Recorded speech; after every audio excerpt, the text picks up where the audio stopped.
नमस्कार, NEET power booster series में यहाँ पर कक्षा 11 का अध्याय 7 प्राणियों में संरचनात्मक संगठन। यहाँ पर हम एनसीईआरटी के 100% लाइन से बने हुए क्वेश्चंस को माध्यम से हम क्विक रिवीजन करेंगे और उम्मीद करता हूँ कि इस वीडियो को देखने से पहले आपने कक्षा 11 का अध्याय 7 अच्छी तरीके से पढ़ा है। चलिए शुरू करते हैं। ये चैप्टर थोड़ा छोटा है और यहाँ पर ज्यादातर मेंढक के बारे में दी गई है, यहाँ पर क्वेश्चन कम रखे गए हैं। जल्दी जल्दी करके हम देख लेते हैं। पहला क्वेश्चन है, गलत कथन का चयन करो। मेंढक में पूंछ और गर्दन का अभाव होता है। बिल्कुल सही बात है। अगर हम बात करें मेंढक में, तो मेंढक में जो शरीर है उसका वो सिर और धड़ यानी हेड एंड ट्रंक में ही डिवाइड होता है और इसमें कहीं पर भी पूंछ और गर्दन नहीं पाया जाता। मेंढक में बाह्य कड़ अनुपस्थित होता है। बिल्कुल सही बात है। मेंढक में हमारी तरह बाह्य कड़ नहीं होता, इसके स्थान पर टिम्पैनम होता है जो सुनने में काम देता है। बिल्कुल सही है। आंखें निमेशक पटल से ढकी होती है जो जल के अंदर आंखों का बचाव करते हैं। बिल्कुल सही बात है। जब मैंने आपको एप्लीकेशन पढ़ाया था तो वहां पर एक वीडियो भी दिखाया था जिसमें क्रोकोडाइल जब पानी में उतरता है तो उसकी आंखों पर एक झिल्ली उतर आती है जिसे निमेशक पटल, इंग्लिश में निक्टिटेटिंग मेम्ब्रेन कहते हैं, जो इनको आंखों से रक्षा करती है। हम लोगों के अंदर भी पाई जाती थी पहले जब मनुष्य जल में भी रहता था, लेकिन अब चूंकि हम लोग के अंदर निक्टिटेटिंग मेम्ब्रेन का जो पॉइंट है वो तो पाया जाता है लेकिन उससे कोई पारदर्शी पन्नी नहीं आता, यानी वो एक अवशेषी अंग के रूप में हम लोगों के अंदर। ठीक है, ये भी ऑप्शन सही है। अग्रपाद पर 5 अंगुलियां और पश्चपाद पर 4 झिल्ली युक्त अंगुलियां होती है जो जल में तैरने में मदद करती हैं। बिल्कुल गलत बात है। अगर हम बात करें मेंढक की, तो मेंढक में जो अग्रपाद है उसमें केवल 4 अंगुली होती हैं। ठीक है। पश्चपाद की बात करें, अगर हम पश्चपाद की बात करें तो उसमें 5 उंगली होती है और यहां पर क्या लिखा है, अग्रपाद पर 5 नहीं, 4 अंगुलियां होती हैं। अगर हम बात करें पहली अंगुली पर, जो अग्रपाद की पहली उंगली है उस पर मैथुनांग भी पाया जाता है। ठीक है। पश्चपाद में 4 की जगह पर 5 होना चाहिए। यह ऑप्शन गलत है, ऑप्शन डी सही कर लीजिएगा। ठीक है।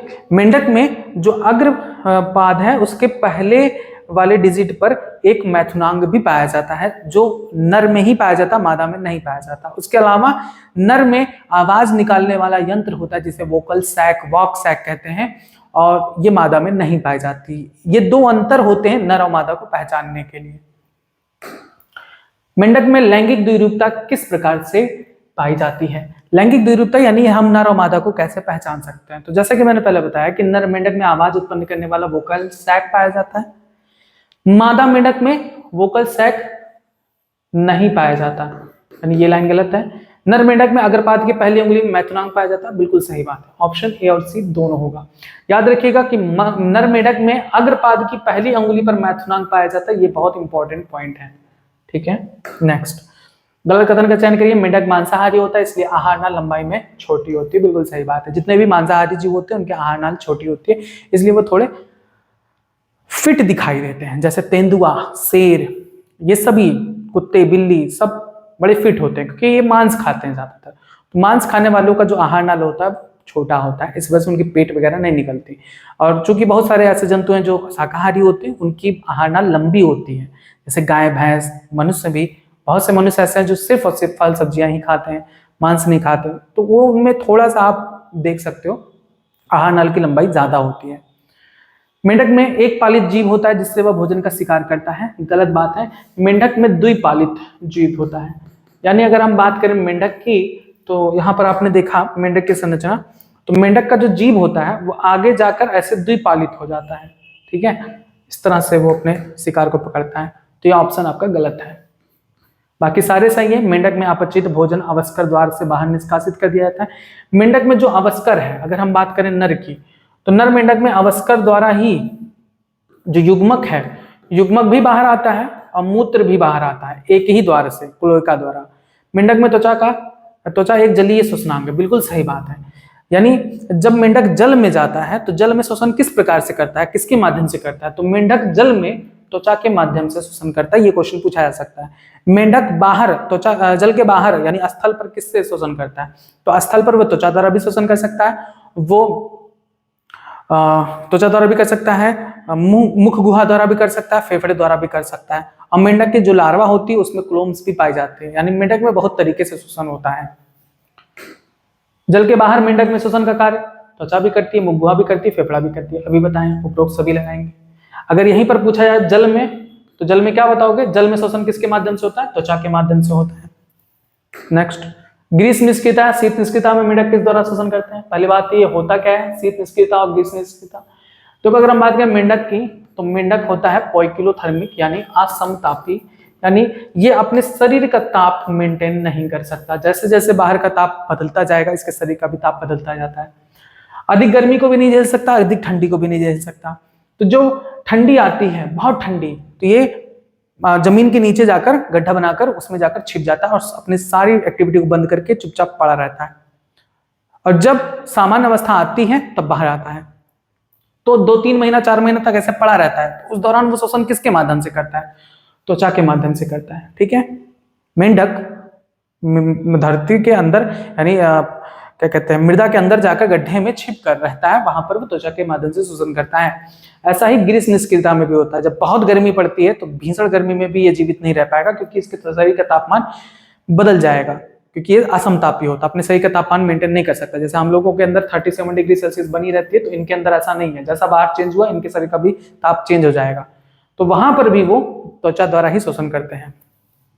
नेक्स्ट, मेंढक का हृदय कैसा होता है? तो चूंकि मेंढक एक उभयचर है, उभयचर प्राणियों में हृदय त्रिकोष्ठीय यानी 3 चैम्बर्ड होता है। 3 चैम्बर्ड में 2 अलिंद और 1 निलय होता है। मेंढक के हृदय में एक त्रिकोष्ठीय संरचना जो दाहिने अलिंद से जुड़ा रहता है तथा महास्राव में रक्त प्राप्त करता है। महाशिरा की बात आ जाए तो इसे लगाएंगे शिरा कोटर।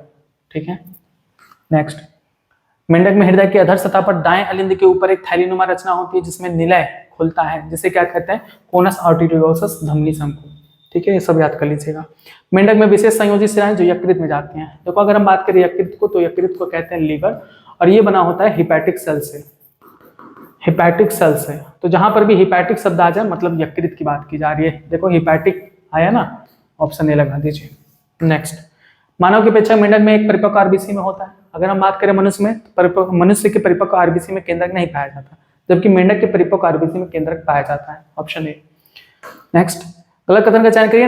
नर मेंढक में 2 मूत्र नलिका वृक्क से मूत्र नलिका के रूप में बाहर आती हैं, जो अवस्कर द्वार में खुलती हैं। ठीक है, सही है। मूत्र नलिका वृक्क से मूत्र जन नलिका के रूप में, हाँ ठीक है। मादा मेंढक में मूत्र वाहिनी और अंडवाहिनी अवस्कर द्वार अलग अलग खुलती है, सही है।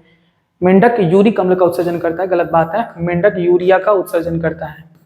ठीक है, ऑप्शन सी गलत है। बाकी मेंढक के मस्तिष्क में 10 जोड़ी कपाल तंत्रिकाएं पाई जाती हैं। मेंढक के मस्तिष्क के बारे में गलत कथन बताइए। अग्र मस्तिष्क में घ्राण पालियां, युग्मित प्रमस्तिष्क, गोलार्ध और केवल एक अग्र मस्तिष्क स्पष्ट होता है, सही है। मध्य मस्तिष्क एक जोड़ा द्विक पालियों बना होता है। मस्त मस्तिष्क अनुमस्तिष्क को मेडुला ऑब्लांगेटा बना होता है, सही है। मेडुला ऑब्लांगेटा महारंध्र से निकलकर मेरुदंड में स्थित गड्ढों से जुड़ा होता है, यही आपका लाइन गलत है, ऑप्शन डी। नेक्स्ट, मेंढक में आंख व आंतरिक कल के अतिरिक्त बचे हुए संवेदी अंग होते हैं। तंत्रिका सिरा पर कोशिकाओं के गुच्छों में होता है, ऑप्शन बी लगाएंगे। नेक्स्ट, मेंढक के नर जननांग में एक जोड़ी पीले अंडाकार वृषण होते हैं जो वृक्क के ऊपरी भाग से किस झिल्ली द्वारा जुड़े होते हैं? मोस्ट इंपॉर्टेंट पॉइंट है। मेंढक में जो नर है उसका वृषण वृक्क से संबंधित होता है मेसोर्कियम झिल्ली से। मेसोर्कियम बना होता है पेरिटोनियम के दोहरे वलय से बना होता है, दोहरे वलय से बना होता है। अगर हम बात करें यही मादा की, तो मादा में जो अंडाशय होता है, मादा में अंडाशय वो वृक्क से संबंधित नहीं होता, वृक्क से जुड़ा नहीं होता, याद रखना। जबकि नर में जो वृषण होता है वो वृक्क से संबंधित होता है। मेसोर्कियम नामक झिल्ली किसके बनी होती है? अभी बताएं, पेरिटोनियम के दोहरी वलय से बनी होती है। नेक्स्ट, मेंढक में शुक्रवाहिकाएं किसमें खुलती हैं?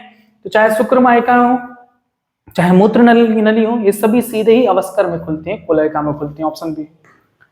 मेंढक में एक छोटा मध्यकक्ष जो कि उत्सर्जी पदार्थ, अभी बताए थे, उत्सर्जी पदार्थ मूत्र शुक्राणु इन सभी को बाहर निकालने का केवल एक ही छिद्र पाया जाता है जिसे हम अवस्कर कहते हैं, कोलयिका कहते हैं।